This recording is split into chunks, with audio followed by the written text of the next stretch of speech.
A tragic woman was locked in her mom's attic for 25 years after her sex life shamed her family.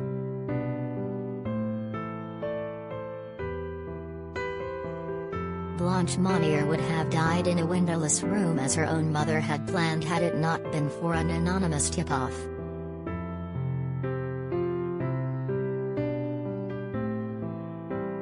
It is one of the most horrifying cases of enforced imprisonment in human history, and still has the power to appall and disgust, more than a century after it happened.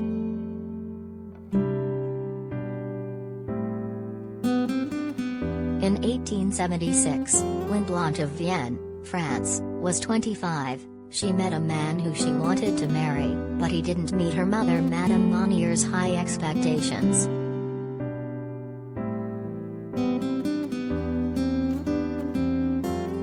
Her mother was a widow, so she was relying on her beautiful daughter to marry into wealth to keep the family living to the high standard they were used to.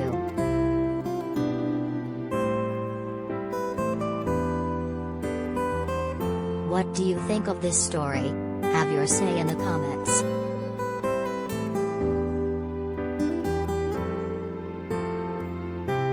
But an older man, and certainly not one who was broke, was not part of her mother's plan.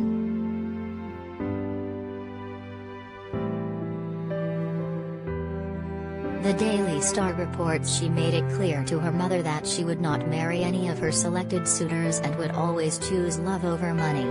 But then she simply vanished into thin air.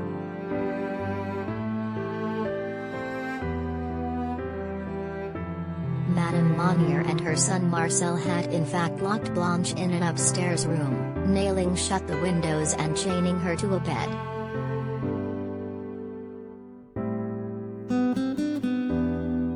They told neighbors who heard her screams that she had gone insane, which was enough for her protests and sobbing not to raise suspicions.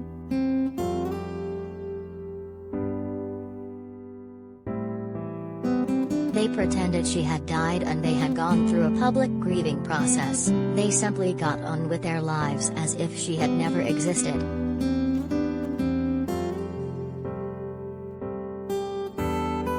But she did exist, and she was just feet above them, slowly rotting to death in a padlocked room upstairs.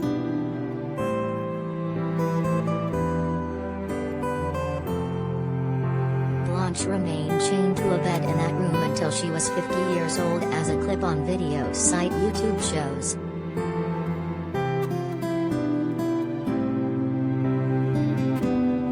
She was forced to defecate where she slept, fed only scraps thrown at her filthy bed by a servant, and totally ignored. Her weight plummeted to just 55 pounds, under 4 stone.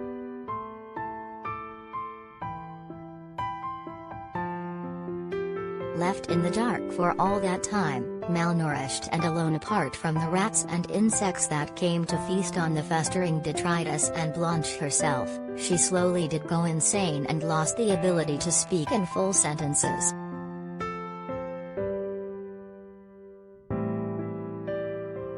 But on May 23, 1901, the Office of the Attorney General of Paris received a mysterious letter, which the Daily Star says read, "Monsieur Attorney General, I have the honor to inform you of an exceptionally serious occurrence.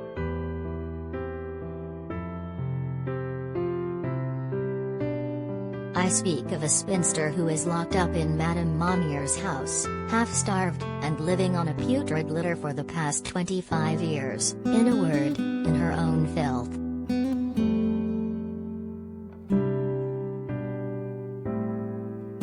The police were dubious. The Monniers were a respected aristocratic family, but went along to investigate anyway, and thank goodness they did.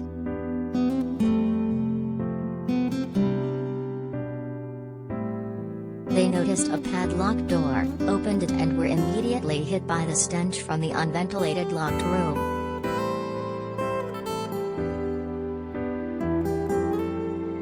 One witness reportedly said, "We immediately gave the order to open the casement window. This was done with great difficulty, for the old dark-colored curtains fell down in a heavy shower of dust." To open the shutters, it was necessary to remove them from their right hinges.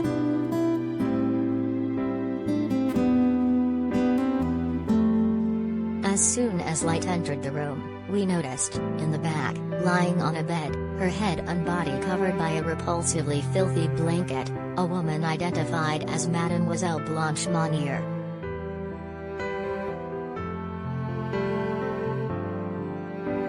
The unfortunate woman was lying completely naked on a rotten straw mattress.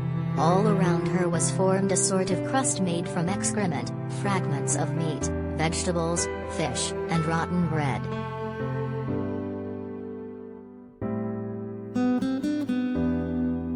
We also saw oyster shells and bugs running across Mademoiselle Monnier's bed. The air was so unbreathable, the odor given off by the room was so rank, that it was impossible for us to stay any longer to proceed with our investigation.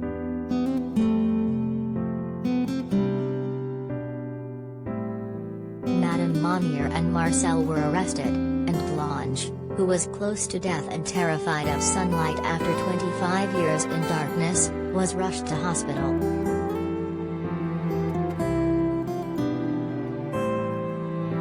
She continued to live for another 16 years, and Blanche, known as La Séquestrée de Poitiers in France, died in 1913 in a psychiatric hospital in Blois.